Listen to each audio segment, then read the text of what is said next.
Hi ಎಲ್ರಿಗೂ ನಮಸ್ಕಾರ. ನಾನು ನಿಮ್ಮ Meghatreya. Welcome to Meghaplex. And ನನ್ನ ಜೊತೆ ಲವ್ ಸೀಸನ್ಸ್ನ ನಿರ್ದೇಶಕರಾದ ಕೃತ್ವಿಕ್ ಅವರಿದ್ದಾರೆ. ಕರೆಕ್ಟಾಗಿ ಹೇಳಿದ್ನ? ಕರೆಕ್ಟ್. ನಮ್ಮ ಪ್ರೊಡ್ಯೂಸರ್ ಹೊಸದಾಗಿ ನಾಮಕರಣ ಮಾಡಿಬಿಟ್ಟಿರು ಕಾರ್ತಿಕ್ ಅಂತ. ಸೊ ಅದಕ್ಕೆ ಕೇಳ್ತಿದ್ದೆ. ನಾಮಕರಣ ಮಾಡಿದ ಹೆಸರೇ. ಹೌದಾ? ನಾನು ಮಾಡ್ಕೊಂಡಿದ್ದು ಹಾಗೆ ಇವರೇ ನಾಮಕರಣ ಮಾಡ್ಕೊಂಡ್ಬಿಟ್ಟಿದ್ದಾರೆ ಕೃತ್ವಿಕ್ ಅಂತ. So sir, welcome to our show, welcome to our channel and all the very best and welcome to Kannada industry. Thank you so much. ತುಂಬ ಹೊಸ ಪ್ರಯತ್ನ ಮಾಡಿದ್ದೀರಾ. ಹೊಸದಾಗೇನೋ ವಿಭಿನ್ನವಾಗಿ ಥಿಂಕಿಂಗ್ ಇದೆ ಅಂತ ಅಂತೂ ಗೊತ್ತಾಗ್ತಿದೆ, ಟೈಟಲಿಂದನೇ ಗೊತ್ತಾಗ್ತಿದೆ. ಲವ್ ಸೀಸನ್ಸ್ ಈಗ ನಿಮ್ಮ ತುಂಬ ವರ್ಷದ ಕನಸು ಅಂತ ಅಂದ್ಕೊಳ್ತೀನಿ. ಫೈನಲಿ ತೆರೆ ಮೇಲೆ ಬರ್ತಿದೆ ಜುಲೈ 3rd. ಸೊ ಹೇಗೆ ಅನಿಸ್ತಾ ಇದೆ? ಅಂದರೆ ನಿರ್ದೇಶಕ ಆಗಬೇಕು ಅನ್ನೋದು ತುಂಬ ವರ್ಷದ ಕನಸು. ಲವ್ ಸೀಸನ್ ಸಿನಿಮಾ ಒಂದು 2.5 ವರ್ಷದ ಕನಸು. ನಮ್ಮ ಒಂದು ಪ್ರತಿಭೆ ಆಗಿರ್ಬೋದು, ಶ್ರಮ ಆಗಿರ್ಬೋದು, ಎಲ್ಲ ಅದರಲ್ಲಿ ನಾವು ಹಾಕಿರೋದು. ಒಂದು ಎಕ್ಸೈಟ್ಮೆಂಟ್ ಇದೆ. ಜನ ಹೇಗೆ ತಗೋತಾರೆ ನಮ್ಮ ಡೈಲಾಗ್ಸ್ನಾಗಿರ್ಬೋದು, ನಮ್ಮ ಕಂಟೆಂಟು, ನಮ್ಮ ಥಾಟ್ಸು. ಸೊ ನಾವೊಂದು ಪರ್ಸ್ಪೆಕ್ಟಿವಲ್ಲಿ ಏನೋ ಒಂದು ಹೇಳಿರ್ತೀವಿ, ಒಂದು ದೃಶ್ಯನಾಗಿರ್ಬೋದು, ಈ ರೀತಿ ಬೇಕು, ಹಿಂಗೆ ಬೇಕು ಅಂತ. ಸೊ ಅದಕ್ಕೆ ಜನ ಹೇಗೆ ರಿಯಾಕ್ಟ್ ಮಾಡ್ತಾರೆ, ಅದನ್ನ ಅವ್ರು ಯಾವ ಥರ ರಿಸೀವ್ ಮಾಡ್ಕೋತಾರೆ ಅನ್ನೋ ಒಂದು ಎಕ್ಸೈಟ್ಮೆಂಟು, ಕ್ಯೂರಿಯಾಸಿಟಿ ಇದೆ. ಅದರೊಟ್ಟಿಗೆ ನರ್ವಸ್ನೆಸ್ ಇದೆ ತುಂಬ. ಅದ್ರ ಜೊತೆಗೆ ಏನಕ್ಕಂದ್ರೆ ಗೊತ್ತು, ಜನ ಥಿಯೇಟ್ರಿಗೆ ಬರ್ತಾ ಇಲ್ಲ. ಹೊಸಬ್ರಾಗಿ ನಾವು ತುಂಬ ಕರ್ಸೋದು ಕಷ್ಟನೇ ಒಂದು ಸ್ವಲ್ಪ. ಸೊ ನಮ್ಮ ಕೈಲಿ ಆದಷ್ಟು ಪ್ರಮೋಷನ್ಸ್ ನಾವು ಮಾಡ್ತಿದ್ದೀವಿ. ಸೊ ಬಂದರೆ ಅಂತೂ ಖಂಡಿತ ಅವರು ಖುಷಿಯಾಗಿ ಹೋಗ್ತಾರೆ, ಆ ಭರವಸೆ ಇದೆ. ಬಟ್ ಬರಬೇಕು ಅನ್ನೋದು ಒಂದೇ ನಿಮ್ಮ ಆಸೆ, ಎಕ್ಸ್ಪೆಕ್ಟೇಷನ್ ಇದೆ. ಬಟ್ ಬರ್ತಾರಾ ಇಲ್ವೋ ಅನ್ನೋ ಒಂದು ಭಯನೂ ಇದೆ. ಖಂಡಿತ. ನಿಮ್ಮ ಸಿನಿಮಾದ ಸಾಂಗ್ಸ್ ನೋಡಿದ್ರೆ ಮತ್ತು ಟೀಸರ್ ನೋಡಿದ್ರೆ, ಟ್ರೇಲರ್ ನೋಡಿದ್ರೆ ಖಂಡಿತ ಬಂದೇ ಬರ್ತಾರೆ. ಆ ಹೋಪ್ ನನಗೆ ಬಂತು ಸಾಂಗ್ಸ್ ನೋಡಿದ್ಮೇಲಂತೂ.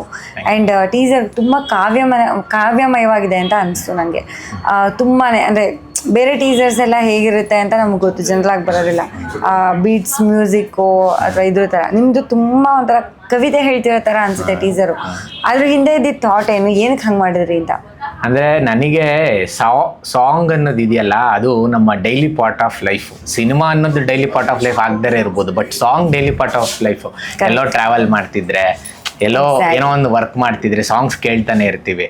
ಬಟ್ ನಮ್ಮ ತಾಯಿನೂ ಯಾವಾಗಲೂ ಹೇಳೋರು, ಹಾಡುಗಳು ತುಂಬ ಮುಖ್ಯ ಅಪ್ಪ, ಯಾಕಂದರೆ ಅವ್ರ ಅಣ್ಣವ್ರ ಅಭಿಮಾನಿ, ಅಣ್ಣವ್ರ ಹಾಡುಗಳನ್ನ ಕೇಳೋರಲ್ಲ.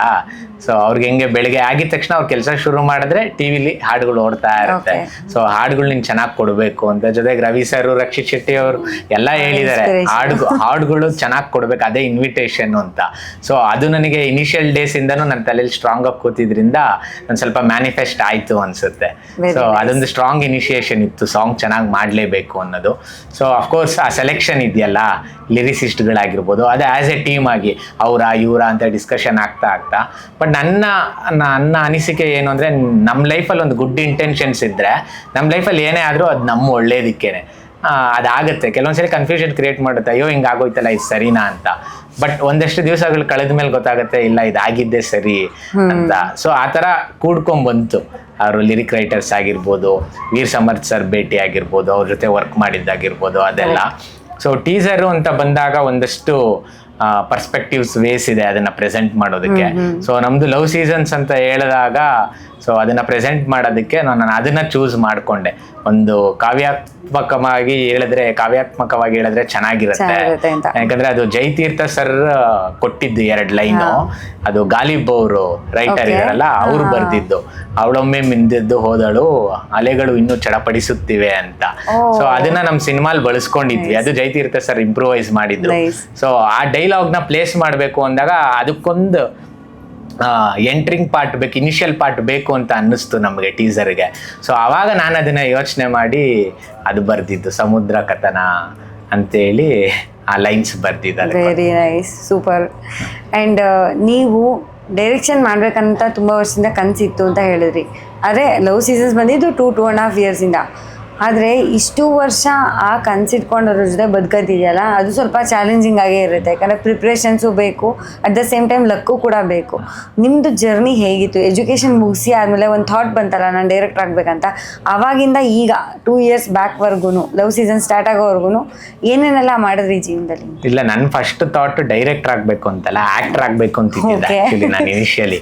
ನಾನು ಡ್ಯಾನ್ಸ್ ಕ್ಲಾಸ್ಗೆ ಹೋಗಿ ಒಂದು 4 to 5 months ಡ್ಯಾನ್ಸ್ ಎಲ್ಲ ಪ್ರಾಕ್ಟೀಸ್ ಮಾಡಿ ಮುರಳಿ ಮಾಸ್ಟರ್ ಡ್ಯಾನ್ಸ್ ಕ್ಲಾಸಲ್ಲಿ ಅಲ್ಲಿಂದ ನನಗೆ ಇಂಟ್ರೆಸ್ಟ್ ಬೆಳೆದಿತ್ತು ಸಿನಿಮಾ ಮೇಲೆ. ಸೊ ನಾನು ಫಸ್ಟು ಚೂಸ್ ಮಾಡ್ಕೊಂಡಿದ್ದೆ ಆ್ಯಕ್ಟಿಂಗು, ಥಿಯೇಟ್ರಿಗೆ ನಾಟಕಗಳು ಹೋಗಿ ಮಾಡಿಕೊಂಡು, ಸೊ ಅಲ್ಲೆಲ್ಲ ಮಾಡಿ ಒಂದು 70 ಸ್ಟೇಜ್ ಶೋಸ್ ಮಾಡಿದ್ದೀನಿ all over Karnataka, town hall, Ravindra Kalakshetra ಎಲ್ಲ ಕಡೆನೂ. ಸೊ ಅದು ಮಾಡಿದ್ದ ಆ ಒಂದು ಪ್ರೋಸೆಸ್ ಅಲ್ಲಿ ಸುಮಾರಷ್ಟು ಆಡಿಷನ್ಸ್ ಅಟೆಂಡ್ ಮಾಡ್ತಿದ್ವಿ. ನಮ್ಮ ಫೇಸ್ ಅಷ್ಟು ಮೆಚ್ಯೂರ್ಡ್ ಆಗಿ ಇರ್ಲಿಲ್ವಲ್ಲ ಅಂತ ಹೇಳ್ಕೊಳ್ಳೋಂಥ ಪಾತ್ರ ಸಿಗ್ತಿರ್ಲಿಲ್ಲ. ಅವಾಗಿಂದ ನಮ್ಗೆ 18 ವಯಸ್ಸು. ಆಗ ಯಾರೋ ಒಬ್ರು ಹಿರಿಯರು ನಮ್ಮ ರಂಗತಂಡದಲ್ಲಿ ಇದ್ದವ್ರು ಹೇಳಿದ್ರು, ನಿಮ್ಗಿನ್ನ ಚಿಕ್ಕ ವಯಸ್ಸು, ಟೆಕ್ನಿಕಲ್ ವರ್ಕ್ ಕಲ್ತ್ಕೊಳ್ಳಿ, ಅದು ನಿಮ್ ಟ್ಯಾಲೆಂಟ್ ಇರೋರ್ಗೂ ಕೈ ಹಾಕತ್ತೆ. ಈಗ ನಾಳೆ ದಿವಸ ನಿಮ್ಗಿಂತ ಒಳ್ಳೆ ನಟ ಬಂದ ಅಂದ್ರೆ ನಿಮ್ದು ಡೌನ್ ಆಗುತ್ತೆ. ಬಟ್ ಟೆಕ್ನಿಕಲ್ ವರ್ಕ್ ಹಂಗಲ್ಲ, ನಿಮ್ ಟ್ಯಾಲೆಂಟ್ ಎಲ್ಲಿ ಇರುತ್ತೆ, ಕ್ಯಾಲಿಬರ್, ಹೌದು, ಕ್ಯಾಲಿಬರ್ ಎಷ್ಟು ನೀವು ಮೇಂಟೈನ್ ಮಾಡ್ತೀರಾ ಅಲ್ಲಿ ತನಕ ಇರುತ್ತೆ ಅಂತ. ಅದು ನನಗೆ ಸತ್ಯ ಅನ್ನಿಸ್ತು. ಆವಾಗ ಒಂದ್ ಸ್ವಲ್ಪ ಜಾಸ್ತಿ ರೈಟಿಂಗ್ ಮತ್ತೆ ಡೈರೆಕ್ಷನ್ ಕಡೆ ಎಕ್ಸ್ಪ್ಲೋರ್ ಮಾಡ್ತಾ ಹೋದೆ. ಬುಕ್ಸ್ಗಳು ಓದೋದಾಗಿರ್ಬೋದು, ಆ ಥರದ್ದೆಲ್ಲ ಮಾಡ್ತಾ ಶಾರ್ಟ್ ಫಿಲಿಮ್ಸ್ ಮಾಡ್ಕೊಂಡು, ಆಮೇಲೆ 2019 ಇಂದ ಸಿನಿಮಾ ಎಂಟ್ರಾಗಿ ಅಸಿಸ್ಟೆಂಟ್ ಅಸೋಸಿಯೇಟ್ ಆಗಿ ವರ್ಕ್ ಮಾಡಿ, ಸೊ ಈಗ ಇಲ್ಲಿಗೆ ಬಂದು ನಿಂತಿದೆ. ಈಗ ನಿಮಗೂ ಕೂಡ ಹೇಳಿದ್ರಂತೆ ತುಂಬ ಜನ, ಲೈಕ್ ಈ ಕಥೆನ ಏನು ಯಾರನ್ನೂ ಹೊಸಬ್ರು ಇಟ್ಕೊಂಡು ಮಾಡಬೇಡಿ, ಸ್ವಲ್ಪ ಎಕ್ಸ್ಪೀರಿಯನ್ಸ್ ಆ್ಯಕ್ಟರ್ನೇ ಇಟ್ಕೊಂಡು ಮಾಡಿ, ಯಾಕಂದರೆ ಕತೆ ತುಂಬ ಚೆನ್ನಾಗಿದೆ, ಒಂದು ಒಳ್ಳೆ ಎಕ್ಸ್ಪ್ಲೋಜರ್ ಸಿಗುತ್ತೆ ಅಂತ. ನಿಮ್ಗೆ ಆ ಟೈಮಲ್ಲಿ ಏನು ಅನಿಸ್ತು, ಮತ್ತು ಯಾಕೆ ಇವ್ರನ್ನ ಚೂಸ್ ಮಾಡಿದ್ರಿ ಮುಕುಂದ್ನ ಅಂತ? ಇಲ್ಲ ಅಂದರೆ ನನಗೆ ಸುಮಾರು ಜನ ಈ ಕತೆ ಕೇಳಿದಾಗ ಹೇಳಿದ್ರು, ತುಂಬ ಚೆನ್ನಾಗಿದೆ ಕತೆ, ಇದನ್ನ ಸ್ಟಾರ್ ಕ್ಯಾಸ್ಟ್ ಆಗಿರೋರ್ನ ಇಟ್ಕೊಂಡು ಮಾಡು, ನೀನು ಬೇಗ ಅಂದ್ರೆ ಆ ಒಂದು ಸಕ್ಸಸ್ ಆಗಿರ್ಬೋದು, ಆ ಒಂದು ಗೆಲ್ಲೋದಾಗಿರ್ಬೋದು, ಅದು ನಮ್ಗೆ ಅದೇ ಓಡೋ ಕುದ್ರೆ ಬೆಟ್ ಕಟ್ಟೆ ತುಂಬಾ ಈಸಿ ಅದು. ಬಟ್ ನಮಗೆ ಇಲ್ಲೇನಾಯ್ತು ಅಂದ್ರೆ ಆ ಕತೆಗೆ ಪರ್ಟಿಕ್ಯುಲರ್ಲಿ ಸ್ಟಾರ್ಸ್ ಸೂಟ್ ಆಗಲ್ಲ, ಹೊಸಬ್ರೇ ಬೇಕು. ಏನಕ್ಕಂದ್ರೆ ಕೆಲವು ಬೇಡ, ಏನಕ್ಕಂದ್ರೆ ಅವ್ರನ್ನ ಒಂದಷ್ಟು ಪಾತ್ರಗಳಲ್ಲಿ ನೋಡ್ಬಿಟ್ಟಿರ್ತಾರೆ, ಅವರು ಪ್ರಭಾವ ಬೀರ್ಬಿಟ್ಟಿರ್ತಾರೆ ಜನಕ್ಕೆ. ಸೊ ಅವ್ರನ್ನ ಹಿಡ್ಕೊಂಡು ನಾವು ಬೇರೆ ರೀತಿ ಕತೆಗಳನ್ನ ಮಾಡ್ಬೇಕಾಗತ್ತೆ. ಬಟ್ ರಿಯಲಿಸ್ಟಿಕ್ ಅಪ್ರೋಚ್ ನ ನಾವು ಕೊಡೋಕ್ಕಾಗಲ್ಲ ಸ್ಟಾರ್ಗಳನ್ನ ಹಿಡ್ಕೊಂಡು. ಜನ ಅದನ್ನ ಅವ್ರ ಹತ್ರ ಎಕ್ಸ್ಪೆಕ್ಟು ಮಾಡಲ್ಲ. ಸೊ ದಟ್ ನನಗೊಂದು ಕ್ಲಾರಿಟಿ ಇತ್ತು. ಮುಕುಂದ್ ಅವರು ನಾವು ಒಂದು ಹಳೆ ಪರಿಚಯ ಇದ್ರಿಂದ ಒಂದು ಕಿರುಚಿತ್ರ ಮಾಡಿದ್ರಿಂದ ಅವರು ನಾವುನೇ ಒಂದು ಸಿನಿಮಾ ಮಾಡ್ಬೇಕಾಗಿ ಬಂದಾಗ ಈ ಕತೆ ಮಾಡ್ಕೊಂಡಾಗ ಸುಮಾರು ಜನ ಹೇಳಿದ್ರು. ಬಟ್ ನಾನು ಡಿವಿಯೇಟ್ ಆಗ್ಲಿಲ್ಲ, ನನ್ಗೆ ಆ ಕ್ಲಾರಿಟಿ ಇಲ್ಲ, ಇದಕ್ಕೆ ಹೊಸಬ್ರೇ ಬೇಕು, ಹೊಸಬ್ರದ್ರೇ ರಿಯಲಿಸ್ಟಿಕ್ ಅಪ್ರೋಚ್ ನ ತೆಗಿಯಕ್ಕಾಗೋದು ಅಂತೇಳಿ ಫಿಕ್ಸ್ ಮಾಡಿ ಮಾಡಿದ್ದು. Very nice. ಅಂಡ್ ಬಣ್ಣದ ಬದುಕಿದ್ದು ಸಾಂಗ್ ಬಗ್ಗೆ ತುಂಬ ಜನ ಮಾತಾಡ್ತಿದ್ದಾರೆ, ನನಗೂ ಕೂಡ ತುಂಬ ಇಂಪ್ರೆಸ್ ಆಯಿತು ಆ ಸಾಂಗು. ಆ್ಯಂಡ್ ಪ್ರತಿ ಲೈನ್ಸ್ ಕೂಡ ಕೇಳ್ತಿದ್ರೆ ಎಲ್ಲರ ಜೀವನಕ್ಕೂ ಒಂದೊಂದು ಲೈನ್ಸ್ ಕನೆಕ್ಟ್ ಆಗೇ ಆಗುತ್ತೆ ಅದರಲ್ಲಿ, ಇದು ತೆಗ್ದಾಕೋ ಹಂಗೆ ಇಲ್ಲ, ಅಷ್ಟು ಚೆನ್ನಾಗಿದೆ. ಆ್ಯಂಡ್ ನೀವೇನಾದ್ರು ಲಿರಿಕ್ಸ್ ಎಲ್ಲ ಬರೆಯೋಕ್ಕೆ ಟ್ರೈ ಮಾಡ್ತಾ ಇದ್ರಾ ಬೈ ಎನಿ ಚಾನ್ಸ್? ಮತ್ತೆ ಯಾಕೆ ಕೆ ಕಲ್ಯಾಣ್ ಸರ್ನ ಸೆಲೆಕ್ಟ್ ಮಾಡಿದ್ದು, ಏನ್ ರೀಸನ್ ಇತ್ತು? ಅಂದ್ರೆ ನನಗೆ ರೈಟಿಂಗ್ ಅಲ್ಲಿ ಅಫ್ಕೋರ್ಸ್ ಇಂಟ್ರೆಸ್ಟ್ ಇದ್ದಿದ್ರಿಂದ ಲಿರಿಕ್ಸ್ ಬರೆಯೋ ಆಸೆನೂ ಇದೆ. ಬಟ್ ಸದ್ಯದ ಮಟ್ಟಿಗೆ that is not my cup of tea. ಯಾಕಂದ್ರೆ ಅದರಲ್ಲಿ ನನಗಿನ್ನ ಒಂದಷ್ಟು ಮೆಚುರಿಟಿ ಬೇಕು, ತಿಳ್ಕೊಳ್ಳೋದು ಇನ್ನ ಸುಮಾರಿದೆ. ಏನಕ್ಕಂದ್ರೆ ಡೈಲಾಗ್ ರೈಟಿಂಗ್ ಬೇರೆ, ಲಿರಿಕ್ ರೈಟಿಂಗ್ ಬೇರೆ. ಸೊ ನಾನು ಆಕ್ಚುಲಿ ಪ್ರಮೋದ್ ಮರವಂತೆ ಸರ್ಗೆ ಪ್ಯಾರಲಲ್ ಆಗಿ ಕೊಟ್ಟಾಗ್ಲೂ ನಾನು ಸುಮ್ಮನೆ ಗೀಚ್ತಿದ್ದೆ ಏನೋ ಒಂದು 4 ಲೈನ್, ಬಟ್ ಚೆನ್ನಾಗಿರ್ತಿರ್ಲಿಲ್ಲ, ನನಗೆ ಸ್ಯಾಟಿಸ್ಫ್ಯಾಕ್ಷನ್ ಆಗ್ತಿಲ್ಲ. ಬಟ್ ನನಗೆ ಒಂದು ಕಲಿಯೋದಕ್ಕೆ, ಎಕ್ಸ್ಪ್ಲೋರ್ ಮಾಡೋದಕ್ಕೆ ಒಂದು ಅವಕಾಶ ಅಲ್ವಾ, ಆ ಟ್ಯೂನ್ ನ ಇಟ್ಕೊಂಡು. ವೀರ್ ಸಮರ್ಥ್ ಸರ್ ಟ್ಯೂನಿಗೆ ಲಿರಿಕ್ ಬರೀಬೇಕು ಅನ್ನೋದು ಸುಮಾರು ಜನದ ಆಸೆ ಇರುತ್ತೆ. ಸೊ ನಾನು ಅದನ್ನ ಪ್ರಾಕ್ಟೀಸ್ ತರ ಸೈಡ್ ಅಲ್ಲಿ ಮಾಡ್ತಿದ್ದೆ ಪ್ರತಿಯೊಂದು. ಈಗ ಕೆ ಕಲ್ಯಾಣ್ ಸರ್ ಟ್ಯೂನ್ ಕೊಟ್ಟಾಗ್ಲೂ ಆ ಟ್ಯೂನಿಗೆ ನಾನು ಬರೆಯೋದಕ್ಕೆ ಟ್ರೈ ಮಾಡ್ತಿದ್ದೆ. ಬಟ್ ಅದು ಅಷ್ಟು ಬೆಸ್ಟ್ ಆಗಿ ಬರ್ತಿಲ್ಲ. ಬಟ್ ಕೆ ಕಲ್ಯಾಣ್ ಸರ್ನ ಚೂಸ್ ಮಾಡಿದ್ದು ವೀರ್ ಸಮರ್ಥ್ ಸರ್. ಸೊ ನನಗೆ ಇನ್ನೊಂದು ಹೆಸರಿತ್ತು, ಅದು ಹೇಳೋದು ಬೇಡ, ಅವ್ರ ಕೈಲಿ ಏನಾದ್ರು ಬರ್ಸೋಣ ಸರ್ ಅಂತ ಅಂದಾಗ, ಇಲ್ಲ ಇದು ಕೆ ಕಲ್ಯಾಣ್ ಸರ್ ಕೈಲಿ ಬರ್ಸೋಣ. ನನಗೆ ಓಕೆ ಇವ್ರು ಹೇಳ್ತಾ ಇರೋದು ಕರೆಕ್ಟು. ಈಗ ಅವರೊಟ್ಟಿಗೆ ಅವ್ರು ಇನ್ನ ಯಂಗ್ಸ್ಟರ್, ಅವ್ರ ಜೊತೆ ನಾನು ವರ್ಕ್ ಮಾಡ್ಬೋದು. ಬಟ್ ಕೆ ಕಲ್ಯಾಣ್ ಸರ್ ಜೊತೆ ವರ್ಕ್ ಮಾಡೋ ಅವಕಾಶ ಅಷ್ಟು ಸುಲಭವಾಗಿ ಸಿಗಲ್ಲ. ನಾನು ಸರಿ ಓಕೆ ಸರ್, ನಿಮ್ ಡಿಸಿಷನ್ ಕರೆಕ್ಟ್ ಇದೆ, ಅವರೊಟ್ಟಿಗೆ ಮಾಡ್ಬಿಡೋಣ. ಈಗ ರಾಜೇಶ್ ನಟರಂಗ್ ಸರ್ ಅಷ್ಟೇ, ನಾನು ಬೇರೆಯವ್ರು ಅನ್ಕೊಂಡಿದ್ದೆ, ಅವ್ರನ್ನ ಸಜೆಸ್ಟ್ ಮಾಡಿದ್ದು ನಮ್ಮ ಪ್ರೊಡ್ಯೂಸರ್ ಸರ್. ಇಲ್ಲ ರೀ ನೀವು ಅಂದ್ರೆ ನಾನೊಂದು ಬೇರೆ ಪರ್ಸ್ಪೆಕ್ಟಿವ್ ಅಲ್ಲಿ ಯೋಚನೆ ಮಾಡ್ತಿದ್ದೆ, ಆ ಪರ್ಸ್ಪೆಕ್ಟಿವ್ ಅಲ್ಲಿ ಮಾಡೋದಕ್ಕಿಂತ ಹಿಂಗ್ ಮಾಡಿದ್ರೆ ಚೆನ್ನಾಗಿರುತ್ತೆ. ಫೈನಲ್ ಗೆ ಸಿನಿಮಾ ಅನ್ನೋದು ಟೀಮ್ ವರ್ಕ್. ಸ್ಪಾಟ್ ಬಂದಾಗ್ಲೂ ಕೆಲವು ಆರ್ಟಿಸ್ಟ್ಗಳು ಇಂಪ್ರೂವೈಸೇಷನ್ ಮಾಡ್ತಾರೆ, ನಾವ್ ಅದಕ್ಕೆ ಸ್ಪೇಸ್ ಇಟ್ಕೊಂಡಿದ್ರೆ ಮಾತ್ರನೇ ಬೆಸ್ಟ್ ಕ್ರಾಫ್ಟ್ ಮಾಡಕ್ಕಾಗೋದು. ಇಲ್ಲ ನಾನೇ ಮೇಧಾವಿ, ನಾನೇನೋ ಬರ್ದು ಬಿಟ್ಟಿದ್ದೀನಿ, ನಾನು ಹೇಳಿದ್ದೇ ಕರೆಕ್ಟು ಅಂತ ಅನ್ಕೊಂಡ್ರೆ ಅಲ್ಲಿ ನಿಮಗೆ ಬೆಸ್ಟ್ ಆಫ್ ಬೆಸ್ಟ್ ಅಂತೂ ಬರೋದಕ್ಕೆ ಸಾಧ್ಯನೇ ಇಲ್ಲ. ಸೊ ನಾವೊಂದು ಸ್ಪೇಸ್ ಇಟ್ಕೊಂಡಿರ್ಬೇಕು, ಹೇಳಿದ್ದನ್ನ ಕೇಳೋದಕ್ಕೆ ಅಕ್ಸೆಪ್ಟೆನ್ಸ್ ಇರಬೇಕು. ಖಂಡಿತ ಇರಲೇಬೇಕು. ಯಾಕಂದ್ರೆ ನಾವು ಅನ್ಕೊಂಡಿದ್ದೆ ಎಲ್ಲಾನು ಸತ್ಯ ಅಲ್ವಲ್ಲ, ಮತ್ತೆ ನಾವು ಅನ್ಕೊಂಡಿದ್ದೆ ಎಲ್ರಿಗೂ ಇಷ್ಟ ಆಗ್ಬೇಕು ಅನ್ನೋದು. But ultimately as A director ಈಗ ಅವರೆಲ್ಲ ಸಜೆಸ್ಟ್ ಮಾಡಿದ್ದು ನೀವು ಅಕ್ಸೆಪ್ಟ್ ಮಾಡಿದ್ದಕ್ಕೆ ನಿಮಗೆ ತೃಪ್ತಿ ಇದೆ? ಖಂಡಿತ ತೃಪ್ತಿ ಇದೆ. ಮತ್ತೆ ಆ ಒಂದು ಮೆಚುರಿಟಿ, ಆ ಒಂದು ಇದು ನಮ್ಗೆ ಇರಬೇಕು. ಈಗ ಅವ್ರು ಹೇಳಿದ್ದು ಕೆಲವು ಸರಿ ತಪ್ಪಾಗಿರ್ಬೋದು, ಆಪೋಸಿಟ್ ಆಗಿರೋರು ಕೆಲವರು ಈಸಿಯಾಗಿ ತಗೊಂಡ್ಬಿಡ್ತಾರೆ. ಬಟ್ ಆ ಅನಲೈಸ್ ಮಾಡೋದಿದೆಯಲ್ಲ ಅದೇ ನಮಗ್ ಟಾಸ್ಕ್. ಸೊ ನಾನು ಎಲ್ರಿಗೂ ಅದಕ್ಕೆ ಕೇಳ್ತೀನಿ, ಯಾರೇ ಒಬ್ರಿದ್ರು ಒಪಿನಿಯನ್ ಕೇಳ್ತೀನಿ ನಾನು. ಏನಕ್ಕಂದ್ರೆ ಅವ್ರ ಒಪಿನಿಯನ್ ಹೇಳಿದಾಗ ಇಲ್ಲ ಇದೇನೋ ಒಂಚೂರು ಬೇಕು ಅನ್ಸಿದಾಗ ಅವಾಗ ಮತ್ತೆ ನಾವು ತಲೆಗುಳ ಬಿಟ್ಕೊಂತೀವಿ. ಹೌದಾ ಇನ್ನೇನ್ ಮಾಡ್ಬೋದು ಅಂದಾಗ್ಲೇ ಇನ್ನೊಂದೇನೋ ಹೊಸದು ಹುಟ್ಕೊಳ್ಳೋದು. ಇಲ್ಲಿ ನಾವ್ ಯಾರ್ದು ಒಪಿನಿಯನ್ನೇ ಕೇಳಲಿಲ್ಲ, ನಾನು ಮಾಡಿದ್ದೆ ಕರೆಕ್ಟ್ ಅನ್ಕೊಂಡು ಹೋದ್ರೆ ಅಲ್ಲಿ ತುಂಬಾ ಫಾಲ್ಟ್ಸ್ ಗಳು ಆಗತ್ತೆ. ಕರೆಕ್ಟ್. ಅಲ್ಟಿಮೇಟ್ಲಿ ಅದು ಏನೋ ವರ್ಕ್ ಆಗಿಲ್ಲ ಅಂತ ಅಂದಾಗ್ಲೂ ಅದನ್ನ ತಗೊಳ್ಳೋ ಜವಾಬ್ದಾರಿ ಅಥವಾ ತಗೊಳ್ಳೋಂತ ರೆಸ್ಪಾನ್ಸಿಬಿಲಿಟಿ ಇರ್ಬೇಕು. ಹೌದು, ಈಗ ನನಗೆ ತಪ್ಪಾಗಿದ್ದು ಅಂತ ಅಕ್ಸೆಪ್ಟ್ ಮಾಡ್ಕೊಂಡು. ಈಗ ನನಗೇನು ಅಂದ್ರೆ ಇವಾಗ ನೀವು ನನಗೊಂದು ಸಜೆಷನ್ ಕೊಡ್ತೀರಾ, ನಾನು ಅದನ್ನ ಅಕ್ಸೆಪ್ಟ್ ಮಾಡಿದ್ಮೇಲೆ ನಾನು ಅದನ್ನ ಯಾರಿಗೂ ಬ್ಲೇಮ್ ಮಾಡಲ್ಲ. ಅಯ್ಯೋ ಇವ್ರು ಹೇಳ್ಬಿಟ್ರು, ಅದು ಆಕ್ಚುಲಿ ದಟ್ಟತನ ಅದು. ಏನಕ್ಕಂದ್ರೆ ಆ ಡಿಸಿಷನ್ ಫೈನಲಿ ನನ್ನ ಹತ್ರ ಇದೆಯಲ್ಲ ಅಲ್ವಾ. ಈಗ ನನಗೆ ಬೇಡ ಅಂದ್ರೆ ತೆಗ್ದಾಕ್ಬೋದು, ಬೇಕು ಅಂದ್ರೆ ಇಟ್ಕೋಬಹುದು. ಸೊ ದಟ್ ನಾನು ಒಂದ್ಸರಿ ನೀವ್ ಹೇಳಿದ್ದನ್ನ ನಾನು ಅಕ್ಸೆಪ್ಟ್ ಮಾಡ್ಕೊಂಡು ನಾನು ಮಾಡಿದೆ ಅಂದ್ರೆ ಅದು ನಿಮ್ದಲ್ಲ ನಂದೇ ಅನ್ನೋ ತರನೇ ನಾನು ಅಕ್ಸೆಪ್ಟ್ ಮಾಡಿ ನಾನು ಯಾರಿಗೂ ಬ್ಲೇಮ್ ಮಾಡಲ್ಲ. ಓಕೆ, ಅಲ್ಲಿ ಮಿಸ್ ಆಯ್ತು ಅಂದ್ರೆ ಓಕೆ ನಾನೇ ತಪ್ಪು, ರಾಂಗ್ ಸೆಲೆಕ್ಟ್ ಮಾಡಿದೀನಿ ಅನ್ನೋ ತರ. ಓಕೆ, ಇವಾಗ ಸ್ಟಾರ್ ಕಾಸ್ಟ್ ತಗೊಂಡ್ರೆ ಯಾರ್ಯಾರನ್ನ ಎಕ್ಸ್ಪೆಕ್ಟ್ ಮಾಡ್ಬೋದು ನಾವು? ಸ್ವಲ್ಪ ಸೀನಿಯರ್ಸ್ ಅಥವಾ ಜೂನಿಯರ್ಸ್ ಯಾರಾದ್ರೂ ಆಗಬಹುದು. ಅಂದ್ರೆ ಈಗಿರೋ ಹೊಸದಾಗಿ ಬಂದಿರೋ ಅಂತ ಎಂಟ್ರಿ ಒಂದಷ್ಟು ಟ್ಯಾಲೆಂಟ್ಗಳಿರ್ತಾರೆ, ಅವರಾಗಿರ್ಬೋದು. ಅಥವಾ ಸೀನಿಯರ್ಸ್, ಈಗ ರಾಜೇಶ್ ನಟರಂಗ ಸರ್ ಅಂತ ಹೇಳಿದ್ರಿ, ಆ ತರ ಬೇರೆ ಯಾರ್ಯಾರು? ಈಗ ಮಂಡ್ಯ ರಮೇಶ್ ಸರ್ ಇದ್ದಾರೆ, ರಾಜೇಶ್ ನಟರಂಗ ಸರ್ ಇದ್ದಾರೆ, ಮತ್ತೆ ಸಂಗೀತ ಅನಿಲ್ ಮೇಡಮ್ ಇದ್ದಾರೆ. ಅದಾದ್ಮೇಲೆ ಡೈರೆಕ್ಟರ್ ಜಯತೀರ್ಥ ಸರ್ ಆಕ್ಟ್ ಮಾಡಿದ್ದಾರೆ, ಗೆಸ್ಟ್ ಅಪಿಯರೆನ್ಸ್ ಆಕ್ಟ್ ಮಾಡಿದ್ದಾರೆ. ಸೊ ಇವರೆಲ್ಲ ಒಂದಷ್ಟು ಜನ ಹಳಬ್ರು ಹಿರಿಯರಾದ್ರೆ, ಈಗಿನವ್ರದ್ರಲ್ಲಿ ಚೇತನ್ ದುರ್ಗಾ ಇದ್ದಾರೆ, ಮತ್ತೆ ಹುಲಿ ಕಾರ್ತಿಕ್ ಇದ್ದಾರೆ. ಸೊ ಈ ತರದವ್ರು ಒಂದಷ್ಟು. ಈಗ ನಮ್ಮ ಹೀರೋಯಿನ್ಸ್ ಇದ್ದಾರೆ, ಶ್ವೇತಾ ಕೋಗ್ಲೂರ್, ಚಂದನಾ ಗೌಡ, ದಿಯಾ ಕೀರ್ತಿ. ಸೊ ಇವರೆಲ್ಲ ಒಂದಷ್ಟು ಜನ ಇದ್ದಾರೆ. ಇನ್ನ ಅದೇ ಟೆಕ್ನಿಷಿಯನ್ಸ್ ಅಂತ ಬಂದ್ರೆ of course Veer Samar sir, K Kalyan sir, ಅಲ್ಲೆಲ್ಲ ನಿಮ್ಗೆ ಘಟನೆಗಳೇ ಇದ್ದಾರೆ, ಅವರೆಲ್ಲ ಇದ್ದಾರೆ. ಅಂಡ್ ಶೂಟ್ ಎಷ್ಟು ದಿನ ಮಾಡಿದ್ರಿ, ಎಲ್ಲೆಲ್ಲ ಆಯ್ತು? ಇದು ನಾವು ಕಂಪ್ಲೀಟ್ 28 days ಅಲ್ಲಿ ಶೂಟ್ ಮಾಡಿ. ಒಂದೇ ಸ್ಟ್ರೆಚ್ ಅಲ್ಲ, ಇಲ್ಲ ಬ್ರೇಕ್ ಆಯ್ತು. ಯಾಕಂದ್ರೆ ಅವ್ರದ್ದು 3 ಶೇಡ್ ಇದೆ, ನೀವು ಸಿನಿಮಾ ನೋಡಿದ್ರೆ ಗೊತ್ತಾಗುತ್ತೆ. ಅವ್ರದ್ದು 3 ಶೇಡ್ ಇದೆ, 3 ಸೀಸನ್ 3 ಶೇಡ್ ಇದೆ. ಅಂದ್ರೆ 3 ಫೇಸಸ್ ಆಫ್ ಲೈಫ್ ಹೇಳ್ತಾ ಇರೋದ್ರಿಂದ 3 ಶೇಡ್ ಇರೋದ್ರಿಂದ ಆಕ್ಚುಲಿ ತುಂಬಾ ವರ್ಕ್ ಮಾಡಿದ್ದಾರೆ ಹೀರೋ. ಲಾಸ್ಟ್ ರೋಲಿಗೆ 8 to 10 kg ಸಣ್ಣ ಆಗಿದ್ದಾರೆ 1 month ಟೈಮ್ ತಗೊಂಡು. ನೀವು ಅದನ್ನ ನೋಡಿದ್ರೆ ನಿಮ್ಗೆ ಅನ್ಸಲ್ಲ. ಯಾಕಂದ್ರೆ ನಾವು ಸೆನ್ಸಾರ್ ಮಾಡಿಸಿದಾಗ ಸೆನ್ಸಾರ್ ಆಫೀಸರ್ ಅಲ್ಲಿ ಒಬ್ರು ಕಮಿಟಿ ಮೆಂಬರ್ ಕೇಳಿದ್ರು, ಅದು ನೀನೇನಪ್ಪ, ಇಲ್ಲ ಅದು ಬೇರೆಯವ್ರ ಕೈಲಿ ಮಾಡಿಸಿದ್ದ ಅಂತ ಕೇಳಿದ್ರು ಅವ್ರಿಗೆ. ಅಷ್ಟು ಟ್ರಾನ್ಸ್ಫಾರ್ಮೇಶನ್. ಸೊ ಆ ಒಂದು ಎಫರ್ಟ್ ಅವ್ರ ಕಡೆಯಿಂದ ಹಾಕಿದ್ದಾರೆ.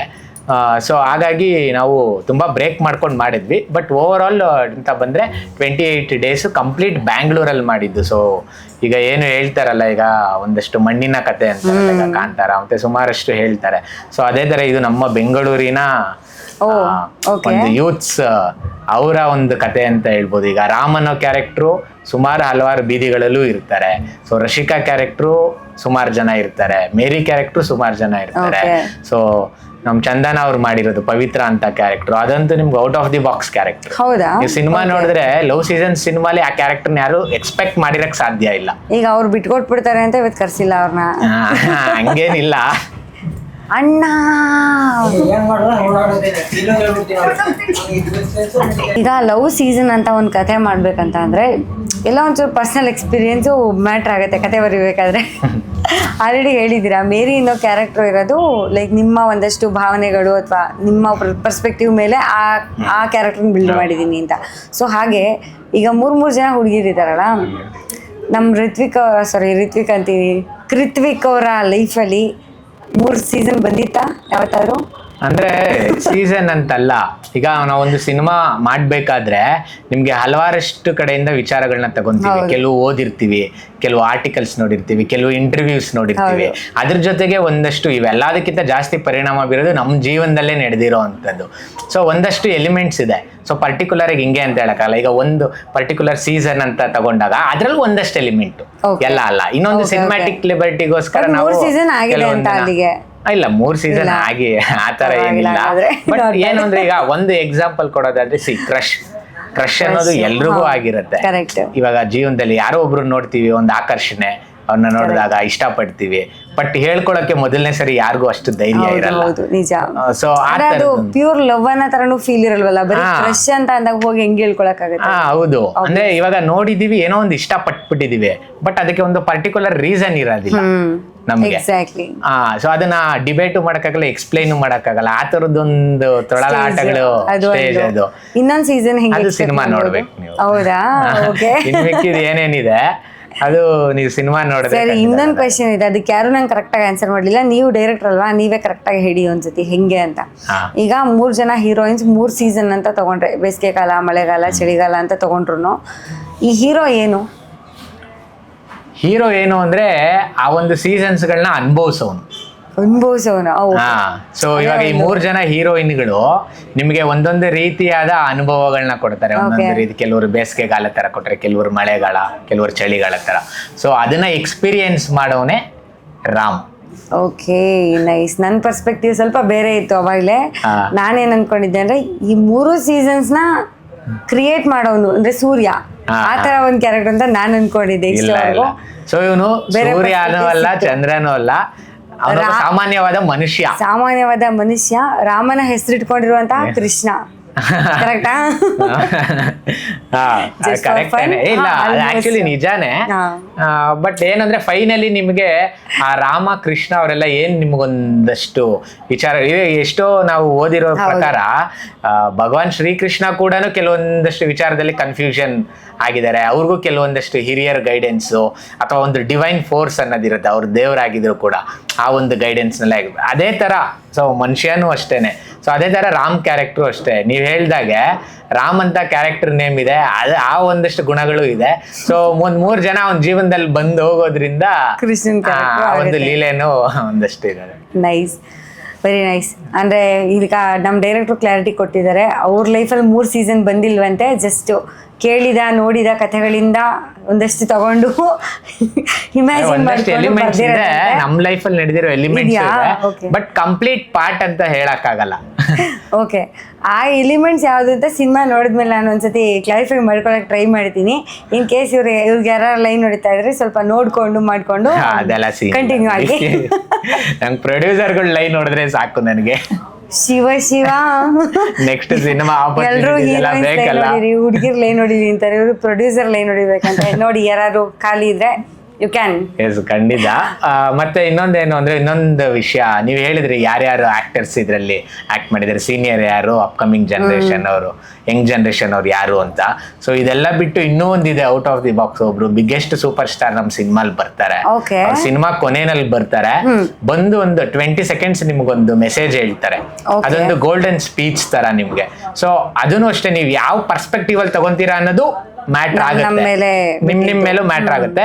ಬಟ್ ಅದಂತೂ ನನ್ನ ಮನಸ್ಸಿಗೆ ತುಂಬಾ ಹತ್ತಿರವಾದಂತ ಒಂದು ಮೆಸೇಜು, ಒಂದು ಸ್ಪೀಚ್. ನಮ್ ಇಡೀ ಲವ್ ಸೀಸನ್ಸ್ ಸಿನಿಮಾ ಒಂದ್ ಕಡೆ ಆದ್ರೆ, ಸೊ ಅವ್ರು ಹೇಳೋ ಒಂದು ಸ್ಪೀಚ್ ಇದೆಯಲ್ಲ ಅದು ಒಂದು ತೂಕ.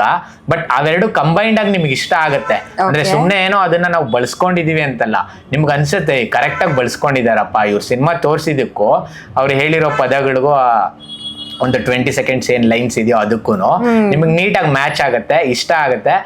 ನನಗೊಂದು ಎಕ್ಸ್ಪೆಕ್ಟೇಷನ್ ಇದೆ, ಅವ್ರು ಬಂದು ಹೇಳಿ ಆ ಒಂದು 20 seconds ಮುಗಿಸಿ ನಮ್ದೊಂದು ಲಾಸ್ಟ್ ಕಾರ್ಡಲ್ಲಿ ಒಂದು ಮೆಸೇಜ್ ಬಿದ್ದಾಗ ಸೊ ಜನ ಖಂಡಿತ ಎದ್ದು ನಿಂತು ಚಪ್ಪಾಳೆ ತಟ್ತಾರೆ ಅನ್ನೋದೊಂದು ಕಾನ್ಫಿಡೆನ್ಸ್ ಇದೆ ನನಗೆ. ನೈಸ್. ಇವಾಗ ನನ್ನ ತಲೆಯಲ್ಲಿ ಓಡ್ತಿರೋ ಕ್ವೆಶ್ಚನ್ ಏನಂದ್ರೆ, ಆ ಸೂಪರ್ ಸ್ಟಾರ್ ಯಾರು ಅಂತ. ಎಸ್, ಅದಕ್ಕೆ ಸಿನಿಮಾ ನೋಡಿ. ಆಯ್ತು, ಈಗ ನೀವು ಕಮೆಂಟ್ ಮಾಡಿ, ಅದು ಪ್ರೊಫೈಲ್ ಎಲ್ಲ ಚೆಕ್ ಮಾಡಿ ಯಾರ್ಯಾರ ಜೊತೆ ಫೋಟೋ ಹಾಕಿರ್ತಾರೆ ಅಂತ. ಅದ್ರಲ್ಲಿ ಯಾರೋ ಒಬ್ರು ಆಗಿರ್ತಾರೆ ಖಂಡಿತ. ಕಮೆಂಟ್ ಮಾಡಿ ಯಾರು ಕಂಡಿಡಿತಾರೆ ಅವರಿಗೆ. ಅವರು ನನ್ನ ನಥಿಂಗ್ ಬಟ್ ಏನ್ ಕೇಳಿದ್ರು ಬೇಕಾದ್ರೆ ಕೊಡ್ತೀನಿ. ಅವ್ರು ಯಾರು ಕಂಡಿಡಿಯೋದಕ್ಕೆ ಸಾಧ್ಯನೇ ಇಲ್ಲ, ಸಿನಿಮಾ ನೋಡಿದ್ಮೇಲೆ ಗೊತ್ತಾಗದವ್ರು. ಹೌದಾ? ಚಾಲೆಂಜಾ? ಹಂಗಾದ್ರೆ ಕಂಡಿಡೀರಿ. ಕಂಡಿಡಿದ್ಮೇಲೆ ಇವ್ರು ಯಾವ ಸೂಪರ್ ಸ್ಟಾರ್ ಜೊತೆ ಇದು ಬೈಟ್ಸ್ ತಗೊಂಡಿದಾರಲ್ಲ, ಆ ಸೂಪರ್ ಸ್ಟಾರ್ ಜೊತೆ ಒಂದಿನ ಡಿನ್ನರ್ ಡೇಟ್ ಕರ್ಕೊಂಡು ಹೋಗ್ತಾರೆ. ಇವರೇ ಅದನ್ನ ಫಿಕ್ಸ್ ಮಾಡ್ತಾರೆ. ಸಾಧ್ಯನೇ ಇಲ್ಲ. ಮತ್ತೆ ಇಡೀ ವಿಧಿಗೆ ನೇಚರ್ಗೆ ಆಪೋಸಿಟ್ ಆಗಲ್ಲ. ನಂಗೆ ಗೊತ್ತಾಗೋಯ್ತು. ಯಾ, ತುಂಬ ಒಳ್ಳೇದಾಗಲಿ. ಫನ್ ಪಾರ್ಟ್ ಸಿನಿಮಾ ನಿಜವಾಗ್ಲೂ ಚೆನ್ನಾಗಿದೆ ಅಂತ ನಂಗೆ ತುಂಬ ಹೋಪ್ ಇದೆ. ಯಾಕಂದರೆ ಸಾಂಗ್ಸ್ ನೋಡಿದೆ, ಮೇಕಿಂಗ್ ವಿಡಿಯೋಸ್ ಒಂದಷ್ಟು ನೋಡಿದೆ, ಮತ್ತು ಟೀಸರ್ ನೋಡಿದೆ. ಮೋರ್ ಓವರ್ ತುಂಬ ಒಳ್ಳೇದಾಗಲಿ, ನಿಮಗೂ ಒಳ್ಳೊಳ್ಳೆ ಅವಕಾಶಗಳು ಸಿಗಲಿ. ಈ ಸಿನಿಮಾಯಿಂದ ಒಂದಷ್ಟು ಹೆಸರು, ದುಡ್ಡು ಎಲ್ಲ ಬರಲಿ. ತುಂಬ ಒಳ್ಳೇದು. ನನ್ನ ಆಶಯನೂ ಅಷ್ಟೇನೆ. ಸೊ ಇದು ಹೊಸಬ್ರು ತಂಡ ಮುಖ್ಯವಾಗಿ, ಏನಕ್ಕೆ ನಿರ್ಮಾಪಕರು ಹೊಸಬ್ರು, ನಾನು ನಿರ್ದೇಶಕನಾಗಿ ಹೊಸಬ, ಆಕ್ಟರ್ಸು ಮತ್ತೆ ಸಿಂಗರ್ಸು, ಸುಮಾರಷ್ಟು ಕೆಲವು ಡಿಪಾರ್ಟ್ಮೆಂಟ್ ಅಲ್ಲಿ ಹೊಸಬ್ರು ಇದ್ದಾರೆ. ಸೊ ನನಗೆ ಖುಷಿ ಕೊಡೋದು ಯಾವಾಗ ಅಂದ್ರೆ, ಎಲ್ರಿಗೂ ಇದರಿಂದ ಒಂದು ಗೇಟ್ ಓಪನ್ ಆಗಬೇಕು ಇಂಡಸ್ಟ್ರಿಯಲ್ಲಿ, ಇದರಿಂದ ಒಂದಷ್ಟು ಆಪರ್ಚುನಿಟೀಸ್ ಸಿಗಬೇಕು. ಅದು ಸಿಗಬೇಕು ಅಂದರೆ ನಮಗೆ ನಿಮ್ಮ ಒಂದು ಆಶೀರ್ವಾದ, ನಿಮ್ಮ ಒಂದು ಪ್ರೋತ್ಸಾಹ ತುಂಬ ಮುಖ್ಯ. ಅದೇ ರೀತಿ ನೀವು ಮೀಡಿಯಾದವರು ದಯವಿಟ್ಟು ಒಂದು ಚೆನ್ನಾಗಿದೆ ಅಂತ ನಿಮ್ಗೆ ಅನಿಸಿದ್ರೆ ಅದು ಎಷ್ಟಾಗುತ್ತೋ ಅಷ್ಟು ಪುಷ್ ಮಾಡಿ. So out of the box finally mouth ಪಬ್ಲಿಸಿಟಿನೇ ವರ್ಕ್ ಆಗೋದು, ಅದಕ್ಕಿಂತ ದೊಡ್ಡ ಪ್ರಮೋಷನ್ ಪ್ರಪಂಚದಲ್ಲಿ ಯಾವುದೂ ಇಲ್ಲ. ನೀವು ಸಿನಿಮಾ ನೋಡ್ಕೊಂಬಂದು ನಿಮಗೆ ಇಷ್ಟ ಆದ್ರೆ ನಮ್ಮ ಸಿನಿಮಾ ನೋಡಿದ್ಮೇಲೆ ನೀವು ದಯವಿಟ್ಟು ಅದ್ರ ಬಗ್ಗೆ ಒಂದು 2 ನಿಮಿಷ ಮಾತಾಡಿ, ನೀವು ಮಾತಾಡಿ, ಪ್ರೇಕ್ಷಕರು ಮಾತಾಡಿ, ಒಂದು ಸ್ಟೇಟಸ್ ಹಾಕಿ ಒಂದು 4 ಲೈನ್ಸ್ ಬರೀರಿ. ಏನಕ್ಕಂದ್ರೆ ನೀವು ಏನೋ ಸುಮ್ಮನೆ ಲವ್ ಸೀಸನ್ ಸಿನಿಮಾ ನೈಸ್ ಅಂತ ಹಾಕ್ಬಿಟ್ರೆ ಇವತ್ತು ಯಾರು ಜನ ಬಂದು ನೋಡಲ್ಲ. ಸೊ ಅವ್ರಿಗೊಂದು ಎಕ್ಸೈಟ್ಮೆಂಟ್ ಕ್ರಿಯೇಟ್ ಆಗಬೇಕು ಅಂದರೆ ನೀವು ಅಟ್ಲೀಸ್ಟ್ ಅದರೊಂದು 4-5 ಲೈನ್ಸ್ ಬರಿಬೇಕು ಅಥವಾ ಒಂದು 4-5 ಲೈನ್ಸ್ ಮಾತಾಡಬೇಕು. ಅದರ ಅರ್ಹತೆ ಅದಕ್ಕೆ ಇದೆ ಅನಿಸಿದ್ರೆ ಮಾತ್ರ ನೀವು ಅದನ್ನು ಮಾಡಿ ಅಂತ ಹೇಳ್ತಾ, ಕೊನೆಯದಾಗಿ 3ನೇ ತಾರೀಕು ಜುಲೈ ನಮ್ಮ ಸಿನಿಮಾ ಬಿಡುಗಡೆ ಆಗ್ತಾಯಿದೆ. ನಿಮ್ಮ ಒಂದು ಪ್ರೋತ್ಸಾಹ ನಮ್ಮ ಹೊಸ ಪ್ರತಿಭೆಗಳಿಗೆ ತುಂಬ ಅತ್ಯಗತ್ಯ. ದಯವಿಟ್ಟು ಬಂದು ಆಶೀರ್ವಾದ ಮಾಡಿ. Thank you. ಇಷ್ಟು ಕಾನ್ಫಿಡೆಂಟಾಗಿ ಹೇಳ್ತಿದ್ದೀರಾ ಅಂದರೆ ಏನೋ ಇರುತ್ತೆ ಅಂತ ಅರ್ಥ. ಸಿನಿಮಾದಲ್ಲಿ ಡೆಫಿನೆಟ್ಲಿ ಅವರು ಇಷ್ಟ ಆದರೆ ಕೈ ಬಿಡಲ್ಲ. ಆಬ್ವಿಯಸ್ಲಿ ನೀವೇ ತುಂಬ ಎಕ್ಸಾಂಪಲ್ಸ್ ನೋಡಿರ್ತೀರಾ, ತುಂಬ ಸಪೋರ್ಟ್ ಮಾಡ್ತಾರೆ ನಮ್ಮ ಜನ. ಬಟ್ ಸುಮ್ಮನೆ ಎಲ್ಲರೂ ಮಾತಿಗೆ ಹೇಳ್ತಾರೆ ಅಷ್ಟೇ, ಯಾರು ಬರಲ್ಲ ಅಂತ. ಬಟ್ ಎಷ್ಟೋ ಇವತ್ತು ಬೆಳಗ್ಗೆ ವೀರೇಶ್ ಥಿಯೇಟ್ರಲ್ಲೂ ಅಷ್ಟೇ ಕಾರ್ಗಳೆಲ್ಲ ನಿಂತಿತ್ತು. ಯಾವ ಸಿನಿಮಾಗೆ ಅಂತ ನಂಗೆ ಅಷ್ಟು ಐಡಿಯಾ ಇಲ್ಲ, ಸರಿಯಾಗಿ ನೋಡಲಿಲ್ಲ ಪೋಸ್ಟರ್. ಬಟ್ ತುಂಬ ಕಾರ್ಸ್ ಪಾರ್ಕ್ ಆಗಿತ್ತು ಅಲ್ಲಿ. ಹಂಗೆ ನಮ್ಮ ಜನ ಯಾರನ್ನೂ ಕೈ ಬಿಡಲ್ಲ, ನಿಜವಾಗ್ಲೂ ಕೈ ಬಿಡಲ್ಲ. ಬಟ್ ಅದೇ ನಾವು ಎಷ್ಟರ ಮಟ್ಟಿಗೆ ತಲುಪಿಸ್ತೀವಿ, ಜನರಾಗಿ ನಾವು ಎಷ್ಟು ಬೇರೆಯವ್ರಿಗೆ ತಲುಪಿಸ್ತೀವಿ ಅನ್ನೋದ್ರ ಮೇಲೂ ಹೋಗುತ್ತೆ. ಸೊ ಎಕ್ಸ್ಟ್ರಾಡಿನರಿ ಏನು ಮಾಡೋಕ್ಕಾಗಲ್ಲ ಹೊಸಬ್ರಾಗಿ, ಈಗ ಎಲ್ಲ ಮಾಡ್ಬಿಟ್ಟಿದ್ದಾರೆ. ಬಟ್ ನಾವು ಏನ್ ಮಾಡಿದೀವಿ ಇರೋದ್ರಲ್ಲಿ, ನಮ್ಮ ಒಂದು ಲಿಮಿಟೇಷನ್ಸ್ ಅಲ್ಲಿ ಏನ್ ಮಾಡಿದೀವಿ, ಸೊ ಅದಕ್ಕೆ ಒಂದು ಮೆಚ್ಚುಗೆ ಕೊಟ್ಟು ಅದಕ್ಕೆ ಒಂದು ಪುಷ್ ಕೊಡಿ ಅಂತ ಹೇಳ್ತಾ ಥ್ಯಾಂಕ್ ಯು ಸೋ ಮಚ್ ಎಲ್ರಿಗೂ. Thank you.